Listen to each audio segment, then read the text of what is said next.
scent of sizzling bacon and fresh coffee drifted through the Route 78 diner, a quiet haven for travelers and locals in rural Georgia. Soft conversations blended with the ding of the kitchen bell, painting a picture of normal life, until the atmosphere suddenly shifted. By the window sat Malik Johnson, a 16-year-old in a faded sweatshirt and worn jeans. To anyone passing by, he looked like just another kid enjoying fries and soda. But Malik wasn't ordinary. Behind his calm eyes was the discipline of someone who had once trained in the Army Cadet program, where he learned not only technique, but leadership, focus, and compassion. Pinned discreetly on his pocket was a small silver badge, the only clue to his hidden strength and determination. He had spent years guiding neighborhood kids away from trouble, giving them a sense of purpose. But on this evening, his own resolve would be tested. The bell over the diner door jingled, and silence fell. 5 men walked in, their boots thudding against the wooden floor. Leather jackets, iron emblems, and eyes that carried trouble wherever they went. At the front was Travis Cole, tall, scarred, and radiating menace. The room tightened. Customers lowered their heads. Ruby the waitress trembled behind her smile, and even children at one table clung to their mother. Travis scanned the diner with a cold grin. "Nice little place you've got here," he muttered, his voice dripping with mockery. His crew laughed, one of them knocking over a stranger's coffee just for sport. Then his gaze shifted to a young mother and her children. As one child whimpered, Travis leaned in with a cruel smirk. "Don't cry, little guy. Your mom's here. She'll keep you safe, won't she?" The laughter of his crew spread like poison, until a new voice cut through. "Leave them alone," said Malik. Every head in the diner turned. The quiet teenager at the window was now standing, calm yet unshaken. Travis chuckled, amused. "And who do you think you are, kid? Some kind of hero?" Malik's reply was steady. "I'm just saying, you might want to think twice before choosing the wrong target." That was enough to spark confrontation. One man lunged for Malik's arm, but in a flash, Malik pivoted, sent him sprawling to the floor with a precise strike. The crash silenced the diner. "Didn't catch the message?" Malik asked, now braced for the next move. 2 more advanced.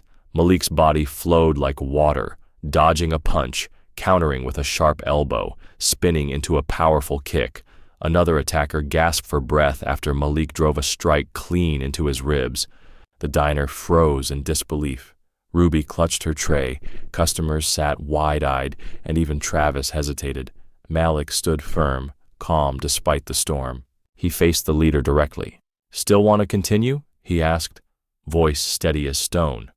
Travis froze for a split second, his scarred face burning with anger and humiliation. Before he could lash out, the rising wail of sirens drifted in from the highway. The sound cut through the diner like a blade. With a growl, Travis jabbed a finger at Malik. "This isn't over, kid. We'll be back." Malik's reply was calm, almost casual. "Only if you're foolish enough to try." The gang leader clenched his jaw, then barked for his men to leave. The 5 of them stormed out, leather boots pounding against the floor, and the tension in the diner finally broke. Applause rippled through the room. Relief spread across the customers' faces. Ruby, her hands still trembling, hurried over with a plate. She set a slice of pie on Malik's table. "On the house, sweetheart. You saved us tonight." Malik gave a polite nod. He wasn't looking for praise. Helping others was simply part of who he was.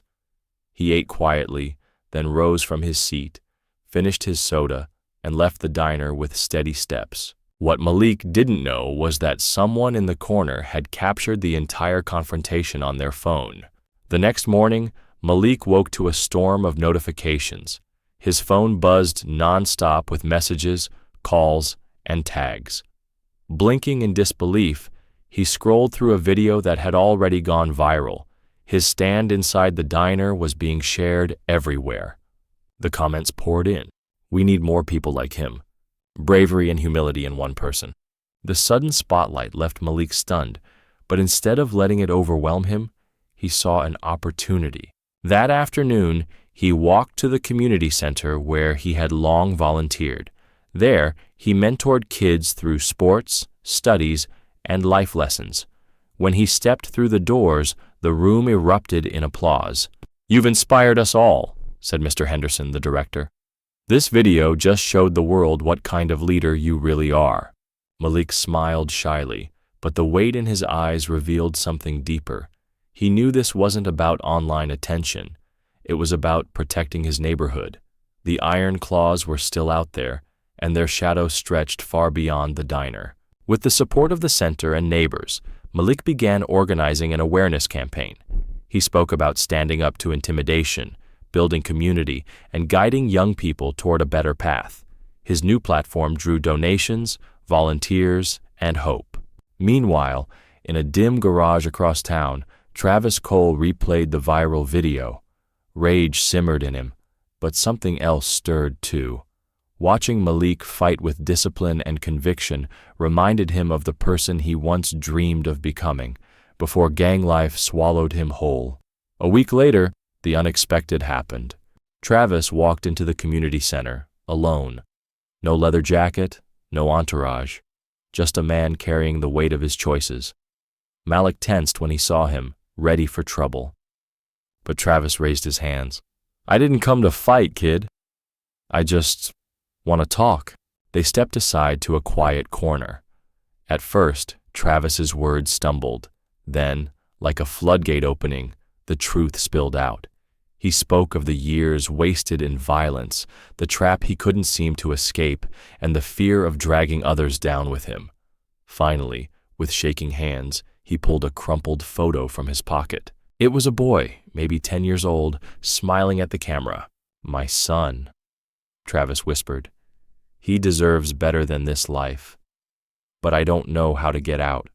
Malik looked at him for a long moment, then placed a steady hand on his shoulder. "Everyone deserves a second chance. If you're ready to change, I'll help you." From that moment, a new chapter began.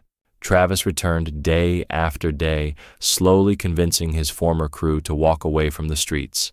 Together with Malik, they fixed bikes for kids, repainted walls, and gave talks about the real cost of violence. It was slow work, messy at times, but it was real. The change began to ripple outward. Young people once lured by gangs now found a safe place at the community center. Former rivals became mentors. And in time, the Iron Claws weren't feared anymore, because they no longer existed. They had been reborn as something better. The diner video, once just a shocking clip of a teenager standing his ground, became the spark of a community-wide transformation. Reporters and filmmakers arrived, eager to understand how one boy's courage had inspired an entire town to change. One afternoon, while Malik was setting up a soccer tournament for the kids, Mr. Henderson called him to the stage. Beside him stood Ruby, the diner waitress, and Travis, smiling for once without bitterness. "Malik," said Henderson, his voice full of pride, "you started something none of us believed possible. You've proven that real leadership comes from the heart, and for that, we honor you." They handed him a plaque etched with his name, Leader of Hope. Malik, moved but humble, spoke only a few words. "This isn't about me. It's about all of us and what happens when we stand together." That evening, as he walked home, Malik noticed something different in the streets, once scarred by fear. Families laughed, children played freely, and the city felt alive again. He knew the work wasn't finished, but he also knew that the spark had become a flame. And now, I want to ask you, do you believe small actions can create big changes? Share your thoughts in the comments, and don't forget to subscribe for more stories of courage and hope. Together, we can keep spreading the message. See you in the next video.